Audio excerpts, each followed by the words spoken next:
All right. So welcome, everyone. Thank you so much for attending part 2 of our Avalanche and Trauma focused webinar. This one's going to be a little bit longer. We're hoping that with less participants, we're going to have more of a discussion. As you guys know, what we're talking about is tough. It's hard. Our community has been hit very hard with a number of traumas. It was a tough year for our community, regardless of COVID, made only more difficult with COVID. And so I just wanted to say, as I said last time, please make sure you're taking care of yourself. We're going to be talking about some difficult things.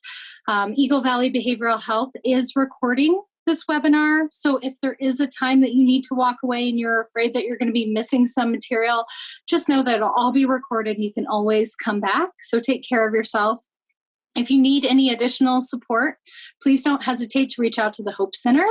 They can be reached at 970-306-4673. And as many of you know, they provide crisis services, but you don't have to be in crisis to utilize their services.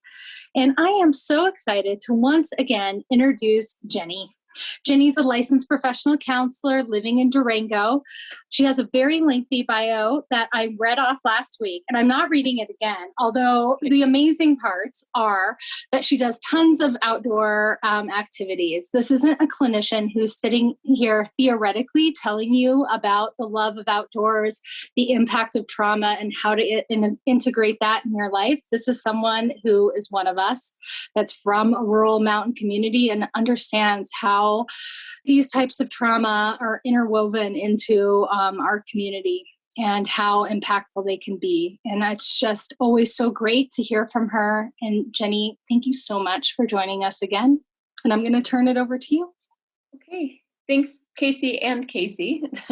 So we decided to make this one a little bit longer so that we can engage more of you. And if you have more questions, I'm happy to speak to the questions or whatever, we can have a discussion. So Casey, maybe you can let me know if people are asking questions or maybe stop me or however that's going to look like. Absolutely. And anyone can unmute themselves this time. So if you want to speak up as well, that's more than welcome.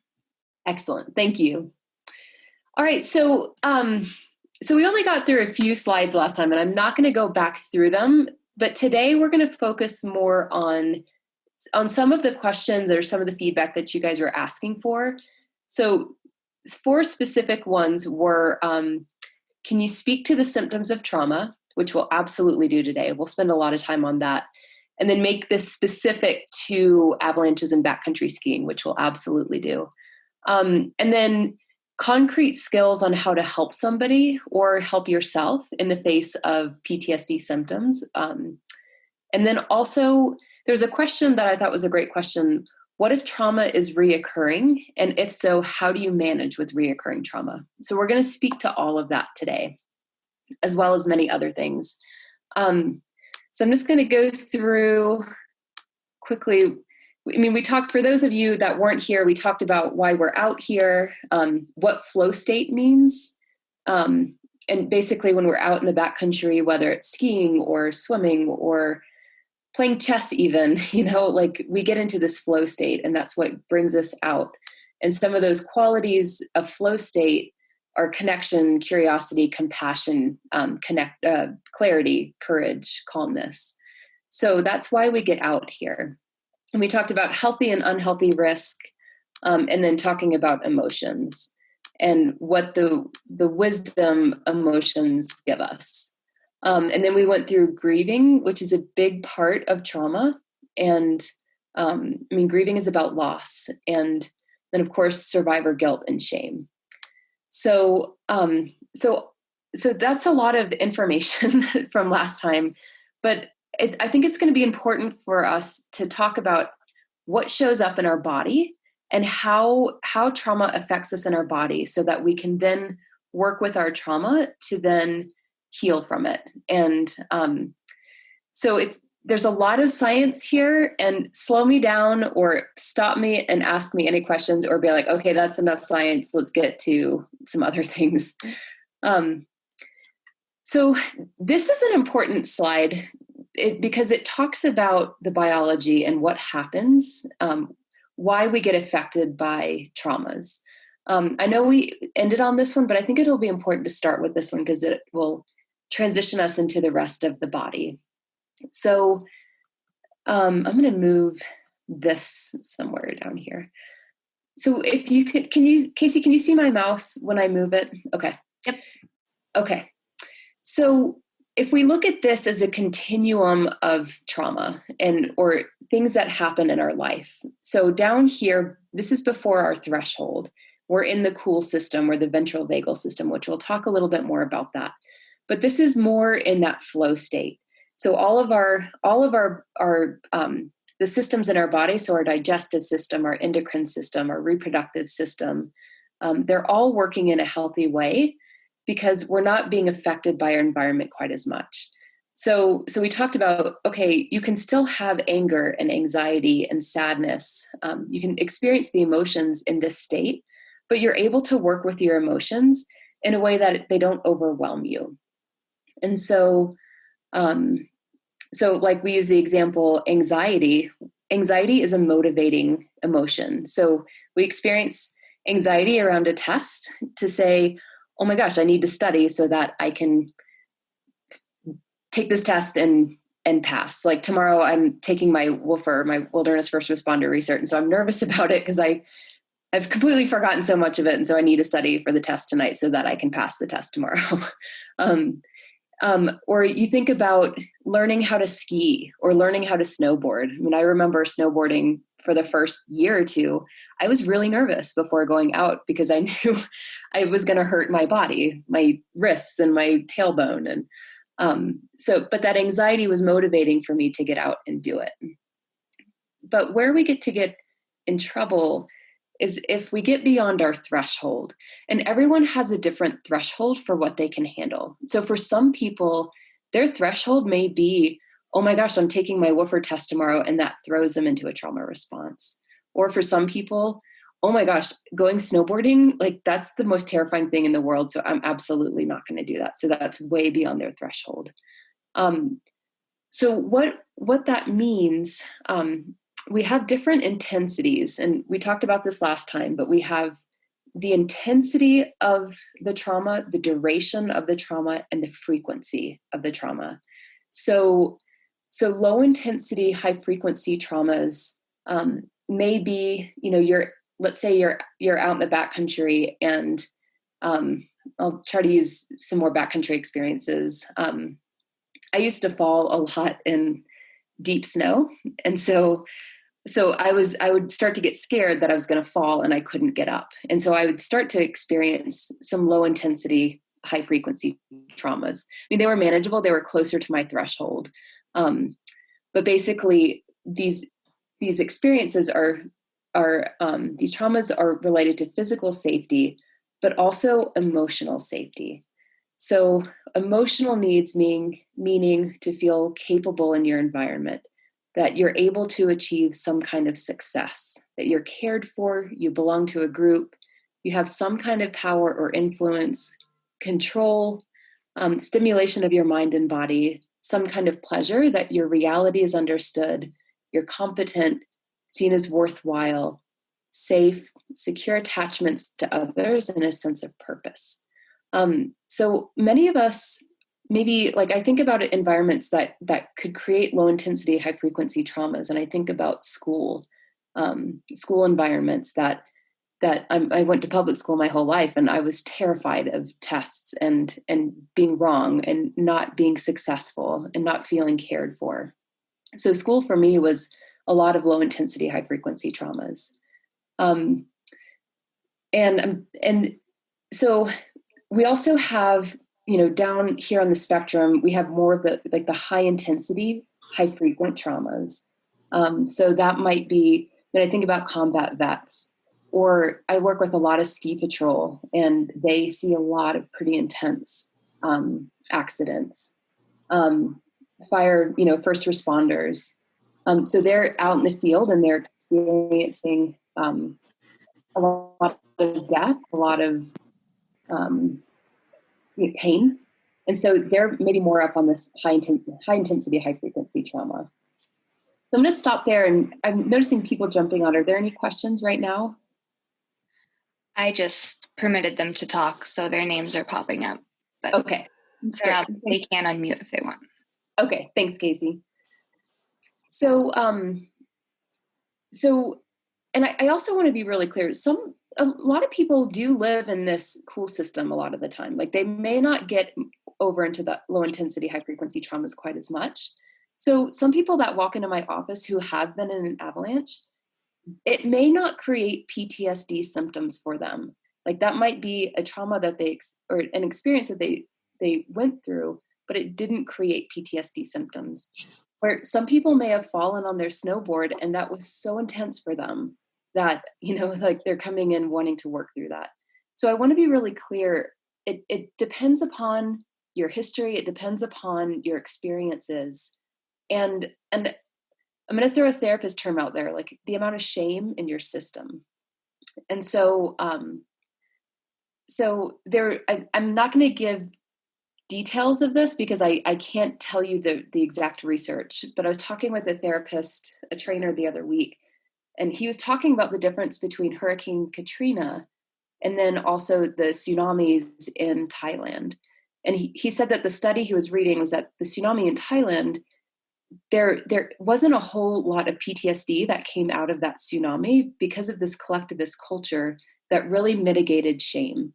Whereas you think about our culture that has a lot of individualistic, a lot of exiling, a lot of polarization, and we're not as much of a collectivist community. And so people coming out of Hurricane Katrina experienced a whole lot more PTSD symptoms because they may be more in having continuous traumas, day after day after day. So a major event happens and their ability to recover from that might have been harder than some other folks. So I just want to be clear, some people who've been through avalanches may not get PTSD symptoms. Most people do. So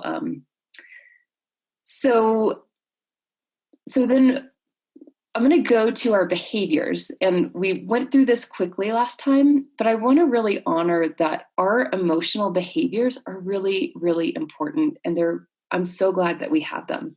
So if you think about it, like, you touch a hot stove and you move your hand away, and that's a behavior to protect yourself, to say something is burning, I have a physical symptom, so I need to move this away.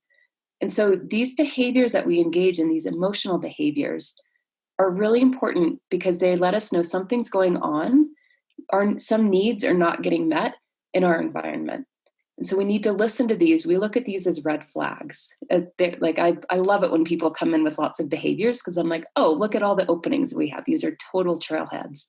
So we're going to talk more about our nervous systems, but basically we have three nervous systems. We have the ventral vagal, which is more of the connection nervous system. And then we have the sympathetic nervous system, which is mobilizing behaviors. So anger, aggression, defensiveness, self-criticism, rage, fighting, even overthinking, hypervigilance. So these are all behaviors that we're engaging in to get us to mobilize, to either fight or run like hell. And then we also have the dorsal vagal, which is our oldest nervous system, which is the freeze response. So the grouse freezes to say, oh my gosh, don't look at me. And this is my survival technique. So a lot of us that go into this freezing, it's dissociation, it's emotional numbing.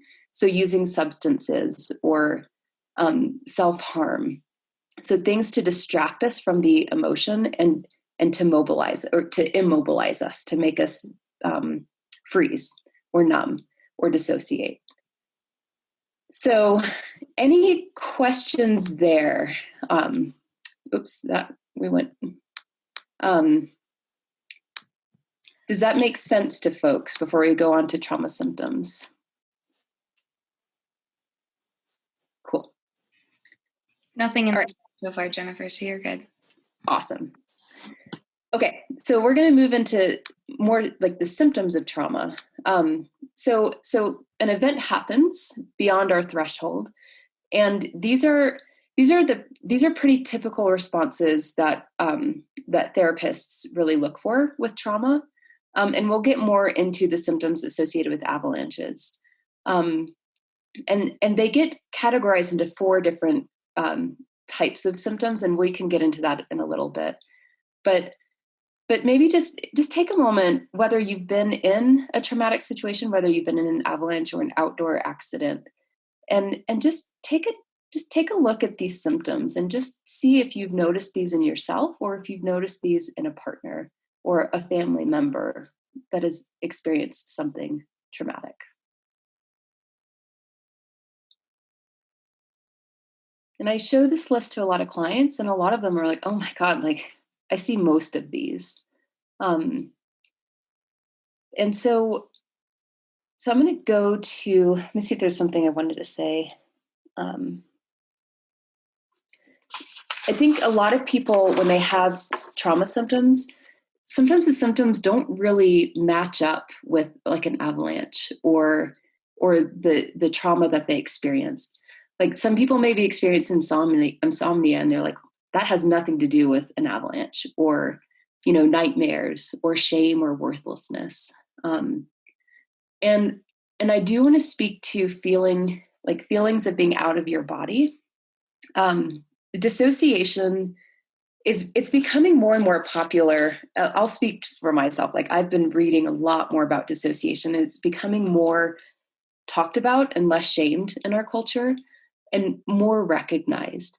And I think we dissociate a lot more than we give ourselves credit for. So this feeling of being unreal or out of your body or wiped out, I describe dissociation as like a fog or, a brick wall that comes in, like you're in the middle of a sentence and you're like, what was I talking about? Or, a word that you're trying to like knife or something or snow, and you just can't recall it.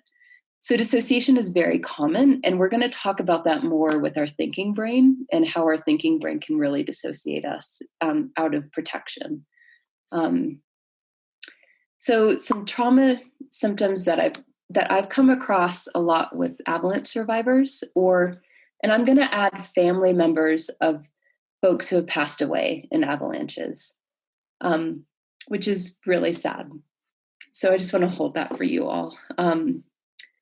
So what I come across the most is survivor guilt with avalanche survivors. And it's what I spend a lot of time on with folks. And not everyone comes in with survivor guilt, but that's why we spent a lot of time last time on this experience. And so it takes time. And I'm going to say with PTSD and trauma, it takes time to work through this. And we'll talk later about what the stages of trauma treatment are. But working with survivor guilt, we're helping folks to access the shame of not being enough, or why is it that I'm here and my friend isn't? Like I hear a lot that, my friend has a better life than I do. Like I've made all these bad decisions and my friend should be alive because they made better decisions than me. So a lot of the survivor guilt is really coming out of shame of the system of the survivor. And also an honoring of their friend and an honoring of who they are and who they were. So it's a big deal. And, if you're experiencing survivor guilt yourself, or if your partner or friend or family member is experiencing that, just sitting with them in that and helping them kind of determine, okay, what actions did you take? And that was good enough. You made the best decision that you could in that moment. And so we'll talk more about helping people through that. Another one that I really come across quite a bit is it's connected to grieving. And in the trauma symptoms, they talk about depression, but I really think it is more connected to grieving. And so there was one guy I was working with who got pushed off of a cliff in the Alps in a pretty big avalanche, and he survived barely. But the trauma for him, it wasn't about the experience itself of being in in the Avalanche, it was more of how this affected my family and the after effect of the trauma. And so he would sit down, and he had 2 young daughters, and he would start tying one of their shoes, and he would just break down and sobbing to say, gosh, like, what if I wasn't here for this? Like, what if I was gone? And this guilt of what my daughter would go through if I wasn't here. And so I come across this quite a bit. And again, just sitting with people in their grieving and to say, you know what, like, I'm really honoring that you're sad about this, that you're grieving this, because this shows how much your daughter means to you. This shows how much your family means to you. So your grieving is important, and we need to let you feel it. So that reframe can be really helpful to say, yes, you're grieving. Yes, this was scary. Yes, this is sad to think about not being here because of how much this means to you. So that reframe is pretty helpful with folks in their grieving. So the other ones, I experience a lot of folks that go through self-criticism, anger, and frustration. And they're like, I wasn't an angry person before this, and now I'm really angry. And that anger can show up, like I said, self-criticism. But also I've seen it show up a lot, like the world is an unjust place. And I'm so angry, like, and a lot of that is tied into survivor guilt. Like, why did I survive and my friend didn't? You know, why is it that all of my crew and my Avalanche survived, but this other crew didn't? And so there's a lot of questioning, a lot of loss of control in that anger. Like, I want to get control. I want to understand. I wish it were equal and fair. Rereading of the Avalanche reports for folks that survive is a really big deal. And I like to reiterate, Avalanche reports are so important because they help us understand, and they're a tool for knowledge of how to read the environment, how to understand how snow reacts. So since I've got a lot of friends that are Avalanche forecasters, and so I tell them, like, I'm so glad that you do this. And how can we maybe work with the reports in a way that may not induce shame for folks? I don't know how we can do that, but I'm helping people say, okay, when you read that Avalanche report, you know, focus on what you did do. And rather than looking at the mistakes or what didn't go well, to not make a moral meaning from that, to say, I'm a bad person because I went 2 feet farther than I should have, or I didn't read the snow pit quite as much, or, you know, we dropped into this zone that we probably shouldn't have, and it triggered the avalanche. So not taking the mistake, and I don't like that word mistake, but I can't think of another word right now. But just to not make a moral meaning of who you are as a person because of that one decision, or that one decision point. So sometimes people come into my office and we start talking, and I'm like, well, tell me your history. And they go through, and then maybe 5 sessions later, they're like, oh yeah, I was in an avalanche once. And it's like, what? Like, why didn't you bring that up in the beginning? So some people dissociate or disconnect from a traumatic experience. Like they minimize it. They don't make it a big deal. So whether it's a ski accident or a car accident or a boating accident or whatever it might be, it's like, oh yeah, I survived. I was fine. Like, no big deal. I wasn't a combat vet. I'm not a veteran. So dissociation and minimization it's a protective technique to say, oh, it didn't matter to me as much, and I don't want to feel what I felt in that experience. But you don't have to be a combat vet to experience PTSD. And I know we talked a lot about that last time. And I think those of us that go into the outdoors and choose to engage in these activities, we do it because we love it, because of community, because of connection. We talk about flow state. And so we say, oh, we put ourselves in that situation, so we should just suffer the consequences. But that's so dangerous to our emotional system. And what happens out there is real, and it is it can be traumatic. So I think that's really important to, like if you're working or talking with a friend of yours that has been through one of those experiences, just be curious about it. Like, what was that like for you? Like, I'm curious, like and they may not want to talk about it, and that's okay.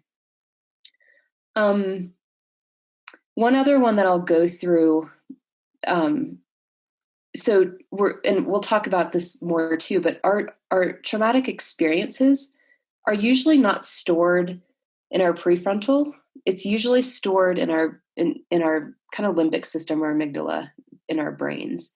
So it's stored somatically. And so like I was in a boating accident, and I can't talk about it as much but I remember what it felt like. And so folks that go back out into the backcountry, or they're back out skiing, like one woman I'm working with, she was in an avalanche, and she was like, it sounded like a jet plane going above me, because she was able to escape it. But now when she's out skiing, backcountry skiing, she hears a plane, and it triggers a flashback, or it makes her body go into sympathetic nervous system, because she hears that somatically, or she hears the sound, and it activates her system. So our senses are used by our nervous systems to assess safety in our environment. So smells may trigger your nervous system, sounds, sights. Like somebody I was working with, they were like, I drive over a bridge, and right when the sun would hit, like right at sunset, there was like that last sliver of sun that re-triggered my experience, because I got into an accident when that sun was setting. So our somatic experiences and our senses can really, really inform our nervous systems, and it bypasses our prefrontal cortex. So we're like, why am I freaking out right now? I have no idea why I'm panic attacking right now, or going into a panic attack. But our senses knows, and our nervous system is like, oh no, like here we go again. So any questions here with common PTSD symptoms? All right. So I won't go through this too much, because we talked a lot about the symptoms, but there are 4 types, and I got this from the veterans page from the government. But reliving the event, or re-experiencing the symptoms. And so that's where the flashbacks can happen. Like the senses are reading the environment and taking cues from the environment and activating your system.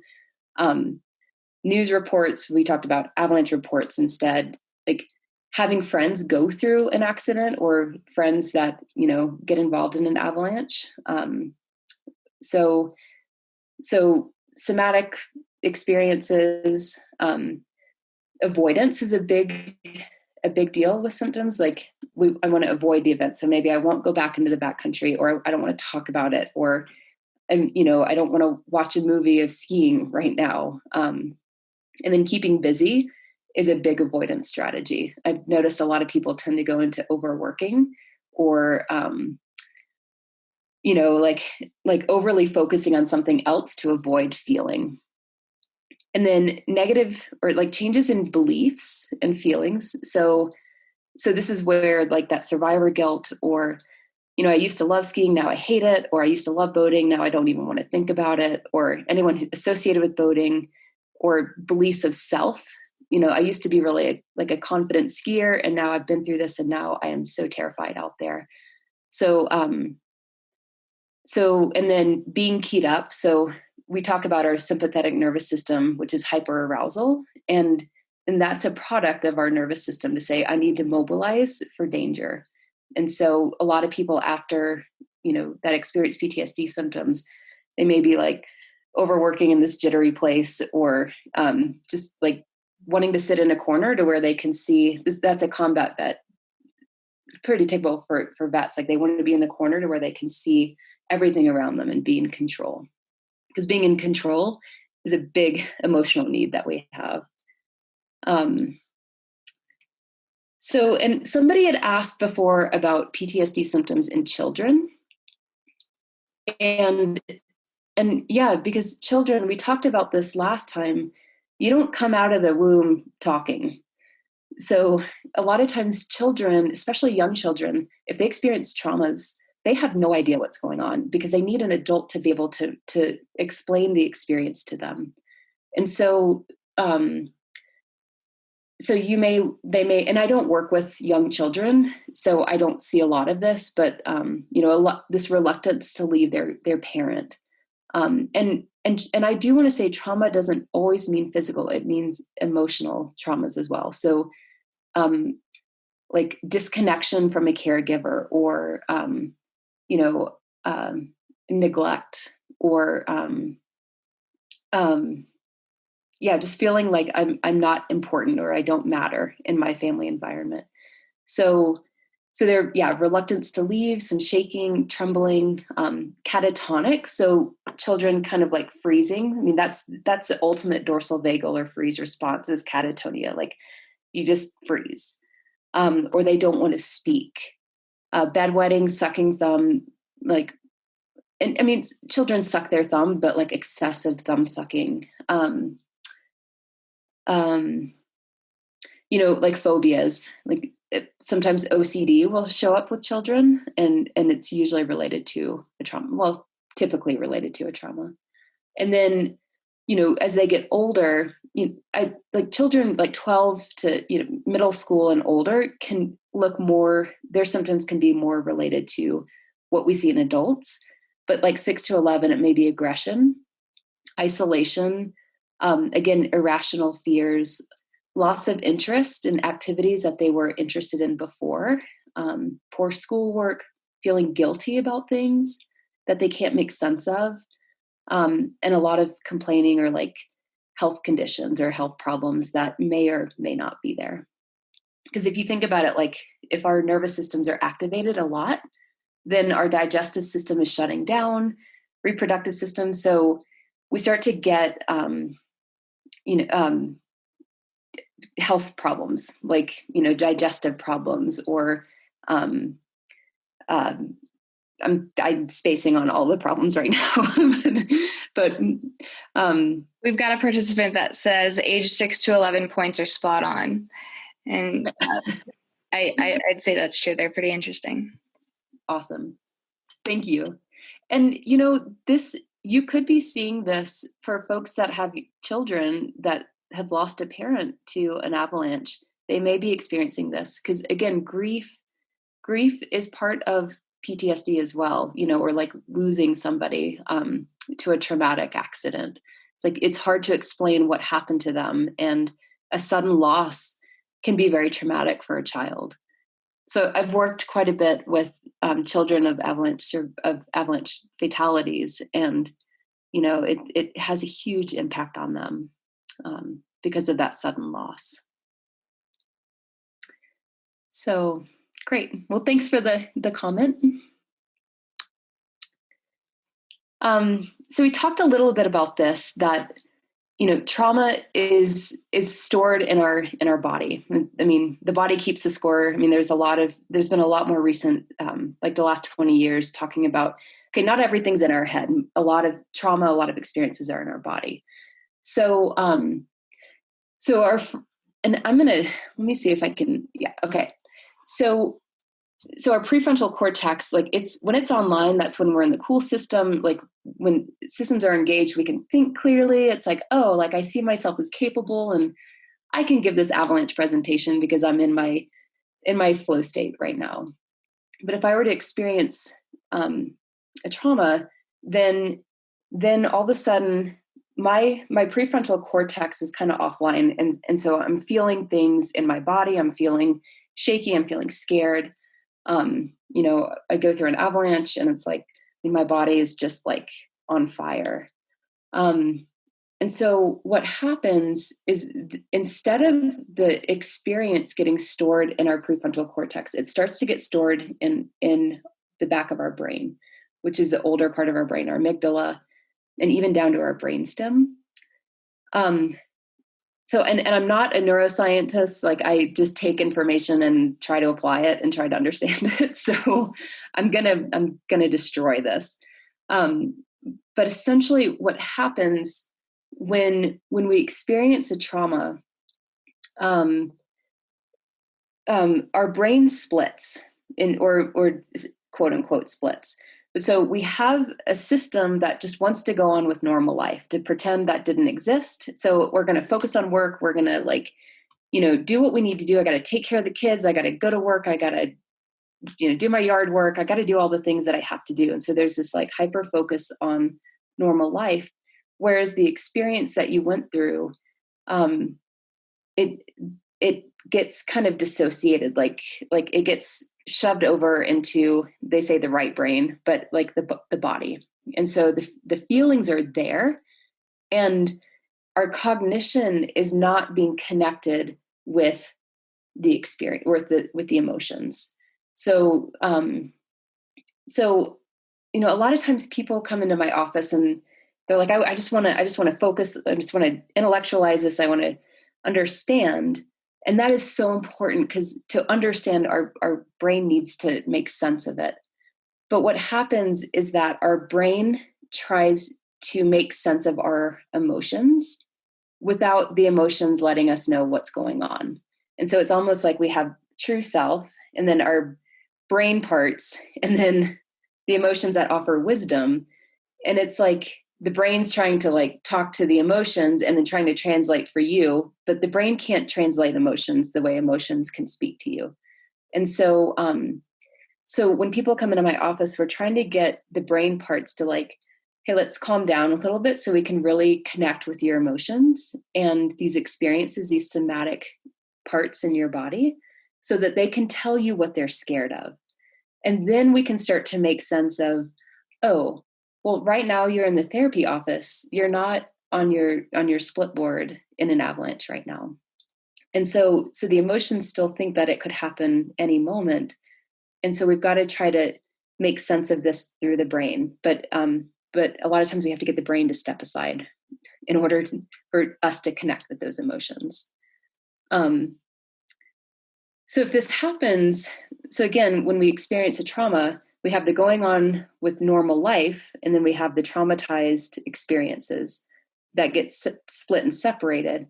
And when you experience, one trauma after another and another and another, and then you have a big avalanche that happens. So let's say you have a parent that dies, or, a car accident, or, things that happen in your life, and then you have the avalanche that happens, that we get split even more. And so we become kind of fractured rather than in a healthy ecosystem. And so we have parts, and I use parts, I use internal family systems parts language because it just makes a lot of sense to me. But we have parts like a self-critic, or, a freezing part, or a numbing out part, or a drinking part, or, all these parts that have a job for us to do. And they tend to be connected with the trauma rather than the logic. And so, so we have all these different parts that are then the sun is setting right at the right time. And one part's like, oh no, the sun's setting, it's going to happen again. And so it gets activated and it takes over. It overwhelms the system and even shuts off the thinking part. Or the drinking part comes in, it's like, oh my gosh, I'm starting to feel again. Let's drink so that we numb this out so that you don't feel this. So all these different parts become fragmented. Again, not working together in an ecosystem. They're working in isolation to try to prevent you from experiencing the trauma again. And the brain is like, what is going on? So the goal, we talked about, it's to wake up the thinking brain emotionally. So again, we're trying to get the brain to go offline for just a second, or just take a step aside to work with the emotions and to help the emotions understand we're not in a trauma right now. We're not experiencing the avalanche right now, but let's make sense of it so that we know what to do next time. And so we've got to try to get the brain online in a way that can make sense of the emotions so that the emotions don't overwhelm the brain. So I'm not, again, like I said, I'm not a neuroscientist, so I hope that was somewhat clear. Any questions or thoughts, or like, what are you talking about? Nothing in the chat box, but I personally think that made great sense. Relatable. Okay. So great job. Awesome. Okay. Thanks, Casey.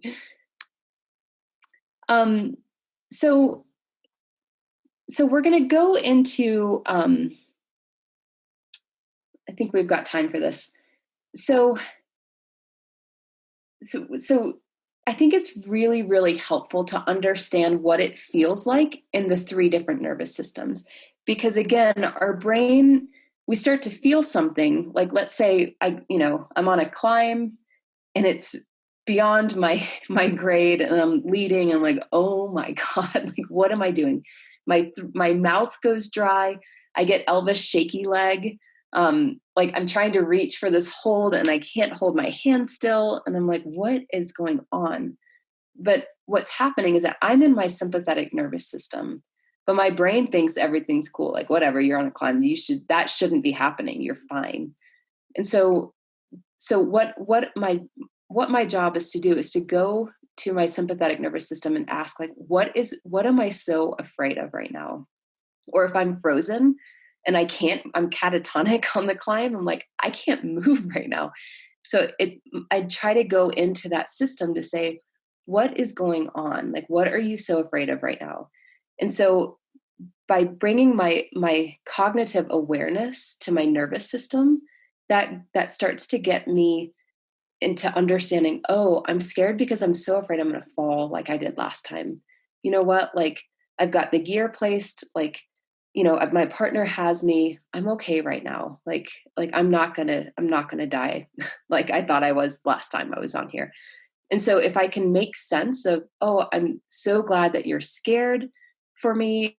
Thank you for trying to protect me. I've got it from here. That starts to pull us out of that sympathetic nervous system and up into our dorsal vagal, or our cool system.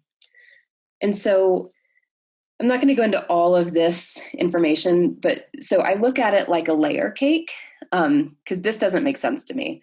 But like the top state, I call it, that's the cool system. That's ventral vagal. I have clients that call that like rainbow state, like, rainbow frosting is like, oh, this is cool. Like, I want to be up here.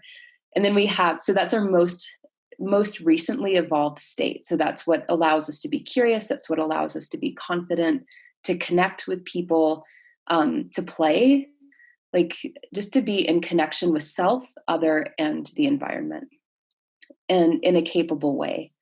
And then we have our sympathetic nervous system that evolved next. And then the oldest nervous system is the dorsal vagal nervous system, the freeze. And so if you watch animals, like if you watch, if you're on the Nature Channel and you watch the gazelle being chased by the cheetah and the gazelle like escapes, it like shakes, it just shakes that energy out of itself so it can get back into a higher state, or a less sympathized or sympathetic state. So animals have this as well, but those of us that have ventral vagal, that have connection, I think about like whales and dolphins and, animals that have the ability to be creative and play. So imagine our cake. So we have the frosting layer, we have the middle layer would be sympathetic and the bottom would be the dorsal. And so when we're in, ventral vagal, it's like, we're cool. Like, oh, I like cake. Like, cake is great. Like, I'm happy to have cake. And, but then for this little kid, like, she had a traumatic experience. She was told, no, you cannot have the cake. So she went way beyond her threshold. And so then she goes into fight flight.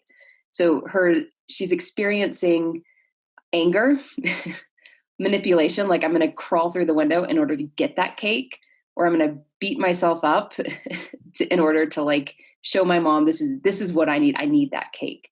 And so what she's probably feeling in her body is frustration, or feeling keyed up. She's feeling, like maybe her mouth is going dry, or maybe she can't think clearly. So she's got to yell and scream and rage. So her body is very mobilized. But then she goes into dorsal vagal, or freeze. So she's in despair. Like oh my gosh, like I need to hide right now. Like I can't get the cake. I'm going to crawl into a ball on the floor and just hide my body because I need to, I can't get this. I'm in despair. I'm defeated. I don't know what to do. Or she's in total dissociation where all she can think about is cake. And that's all she wants. Like that sugar rush wants to take her away from this despair. So usually with clients, like in that frozen state, they're like, I feel defeated. I feel deflated. I feel full of shame. Like that's when I just want to go to my bed and I just want to pull the covers over and pretend that the world doesn't exist. So I don't know if you can even feel that in your own systems. And we do fluctuate between these three systems on a daily basis. And that's important because dorsal vagal and sympathetic, there are survival systems. Like they help us to navigate and to experience the world. And if the tiger is attacking, I definitely want to go into that fight flight. And if the grizzly bear has already gotten to me, then I definitely want to go into the dorsal vagal and curl up and just pretend like I'm dead in order to survive. So, but where we get into trouble is if we're activated in these two states more often than the higher state, or if we're in between these two all the time. And so an example that I use with the, like we want to look at the story that we tell ourselves in each of these states. So I have an aggressive dog. I think I showed you guys a picture of her last time. And if I'm in fight flight, walking my dog, I'm like, oh my God, like I have the worst dog ever, but you know, she's going to attack. I got to be ready for her to attack. Oh my God, there's somebody with an off-leash dog. I hate that person and I hate their dog and I'm going to yell at them. And I'm going to hold my dog tight to me out of aggression and anger and like self-criticism. Like, this sucks. Or if I'm in dorsal vagal, the story I'm telling myself about the same situation is, I'm the worst dog owner in the world. I have the worst dog in the world. I don't even want to be here. I don't want to walk her ever again. I just want to keep her in my bedroom with me and we never leave. And oh, there's a person off leash dog. They're going to think I'm the worst person in the world. And so I'm going to avoid them at all contact. Whereas if I'm in ventral vagal or the top rainbow state, it's like, okay, I have an aggressive dog. I know that she is probably going to attack that dog. So she's on leash and I'm going to let the other person know I have an aggressive dog. And so I think about the story that you're telling yourself. And so for Avalanche victims or survivors, you know, if I'm talking to them to ask like, okay, what's the story that you're telling yourself about this situation? So you're getting activated right now. Okay, what nervous system are you in? Are you in fight flight or are you in dorsal vagal? And what are you telling yourself? What is your inner dialogue right now? And let's look at that. Like, is that true right now? Are you a horrible person because you made that one decision? And let's try to get you back up to at least be aware that your freeze system is telling you that you need to hide because you think that you're a terrible person. But really, are you a terrible person? So we're trying to get them to unblend from that belief to try to get them back up to, I'm capable. Yes, I made a decision at that point and somebody died because of it, or this thing happened, but that doesn't mean I'm a terrible person. And I can learn from that experience. So like, just like with my aggressive dog, like I do have an aggressive dog. I can understand that and I can work with it. Or, okay, if I'm going to go boating again, I'm not going to do what I did before. And I'm going to get back in my kayak and try these steps.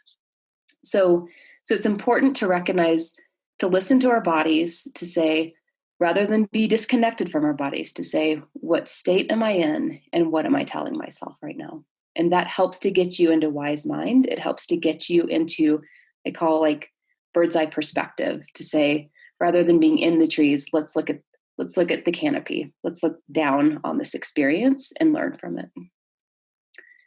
So that's a lot of science.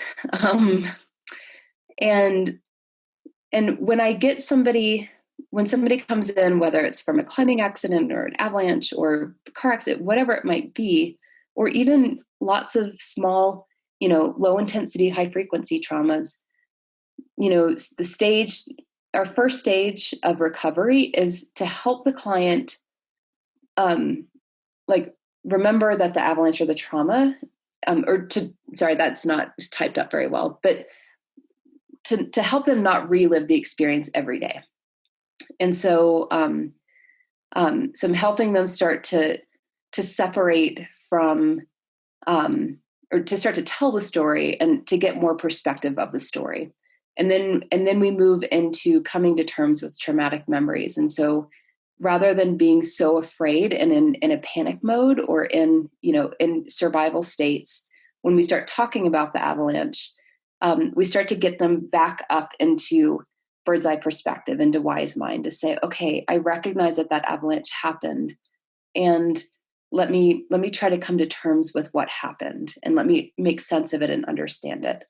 And then the stage 3 is that integration and moving on, so that you're not paralyzed. It's like, okay, every time I go out into the backcountry, I think about the avalanche, but it doesn't immobilize me. It doesn't cause panic or, or more getting me into that survival state. I can stay in dorsal and ventral vagal in rainbow state and honor the avalanche as well. So this goes into our last little bit, and we might end early unless we have questions. So I'm not going to be able to tell you exactly what to do with each person that goes through trauma, or what might help one person that goes through an avalanche may be very different for another person. So I wish I could give you this like checklist of A through Z of exactly what to do. But everyone has their own histories. Everyone has their own experience. Everyone has their own, triggers for what brings them into their nervous systems. So, but for those of you that have taken woofers or wilderness first responders or wilderness first aids or EMTs, like the first thing that you're taught when you're coming to an accident scene is self-check. Like, how do I stay safe here? And so I teach people the same thing with emotional risk management or working with other people. Like, here's somebody who's panicking. Here's somebody that is in pain. Here's somebody that's grieving. Is what is happening in my system that in response to their pain or their emotion. So when I was first a therapist, if somebody came into my office and they were like super sad, it would activate my sympathetic nervous system for me to go into a caretaking place to say, I can't tolerate your pain, so I need to change you. And that didn't work. And I was like, therapy sucks. Like, I don't know what to do. So I had to learn how to ground myself or how to work with other people in pain. So Paul Petzold with Knowles would say, if you're scared, if you come up on an accident, just sit down and smoke a cigarette and then do something. So how can you smoke a cigarette to calm yourself down in the face of somebody's emotional pain?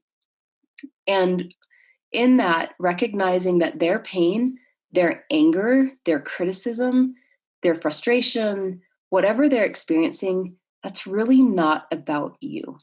It's really about what's happening in their system. And so something that helps me stay grounded is to be curious and compassionate. So rather than blending with their rage or their anger or beliefs of self, I hold curiosity, like, oh gosh, like I wonder what's going on for this person. Or like if you think somebody comes up to you with like this bleeding wound, it's like, okay, this isn't my blood. This isn't my blood. Let me smoke a cigarette. Let me calm down. Okay, we need to stop the bleeding. So I wonder what happened. Like I wonder, this poor person is like profusely bleeding. So curiosity and compassion can help bring more clarity to the system to keep you unblended from that person's experience. And Another tool that helps me stay grounded is recognizing, like, let's say that this person is in rage or is in massive self-criticism or is in a panic attack, that's not all of them. That's a part of them. And that is a part that is recognizing that they're in a survival state and it's trying to get their needs met. And so if I'm like, oh, I'm talking to a really pissed off part right now, and I know behind that anger is usually hurt or sadness or loss of control. So it's some emotional need that's not getting met that is causing that anger to be externalized. So holding curiosity, compassion.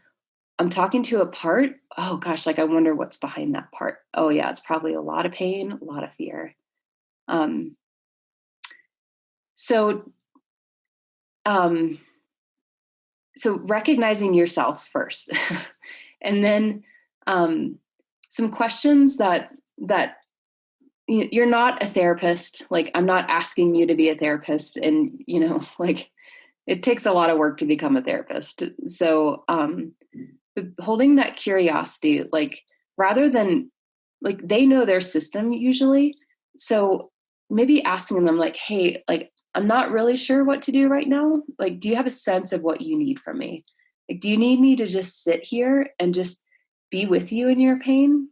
I can't take you away from it, but I can be here with you. Or you need to vent, just bring it on. I know that your anger is not about me, so tell me what you're angry about.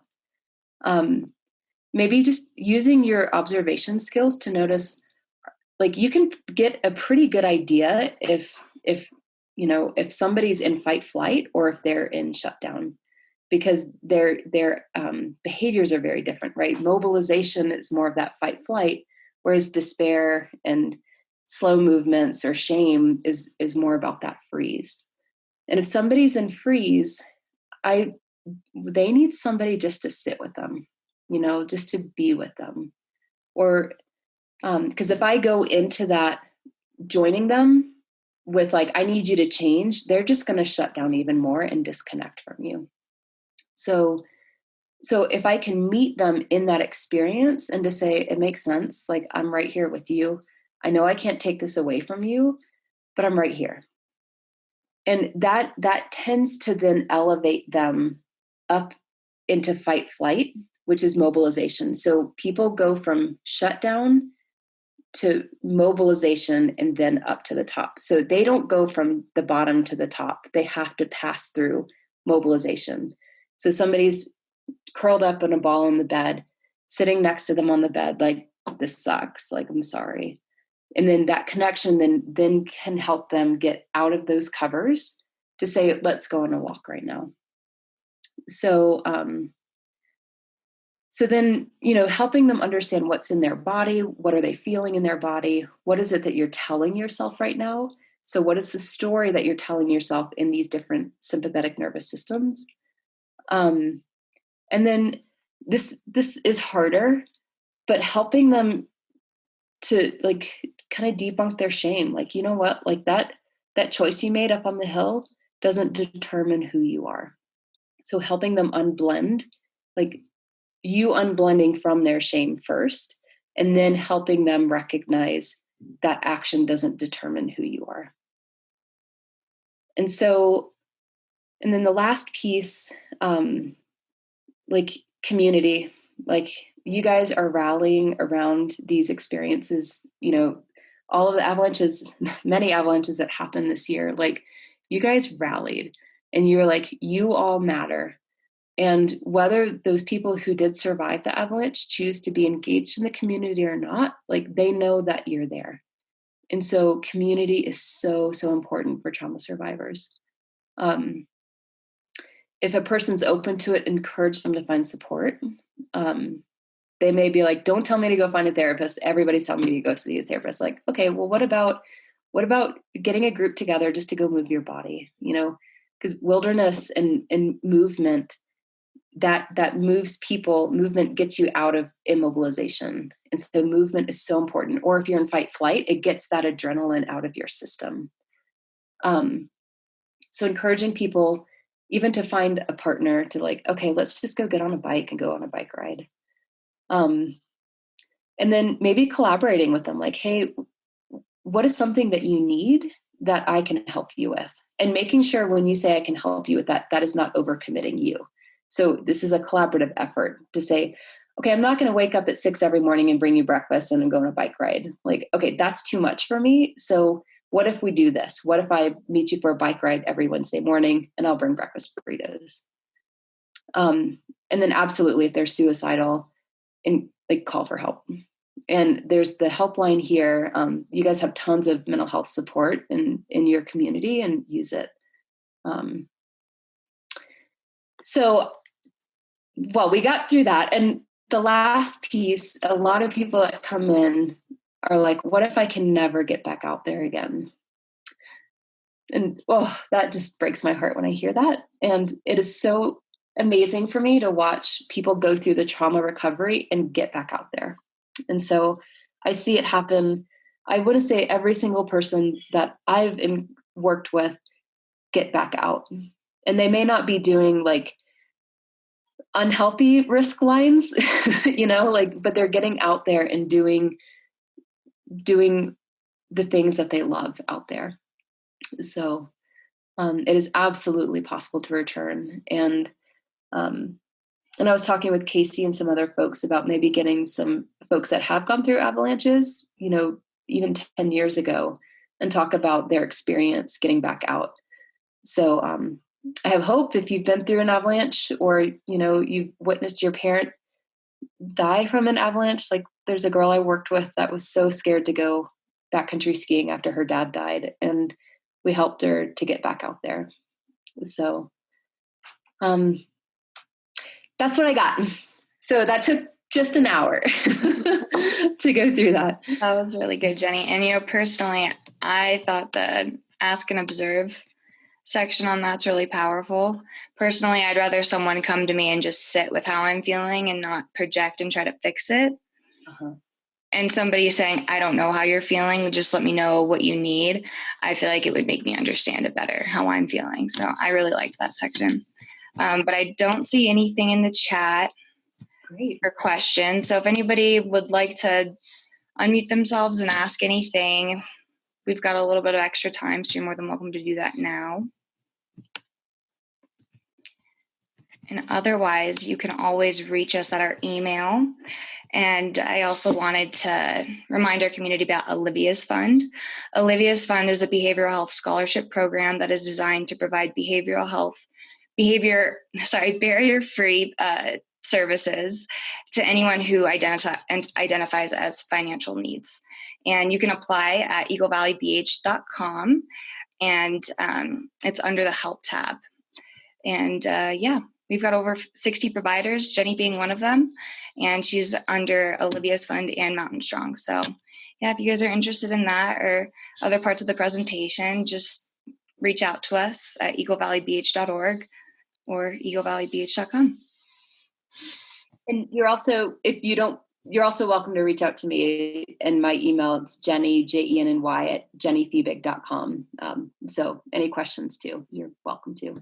But I'm happy if you go through Eagle Valley too. So yeah, well, if there's no questions, then we can all go outside and go move our bodies after being behind a screen for an hour.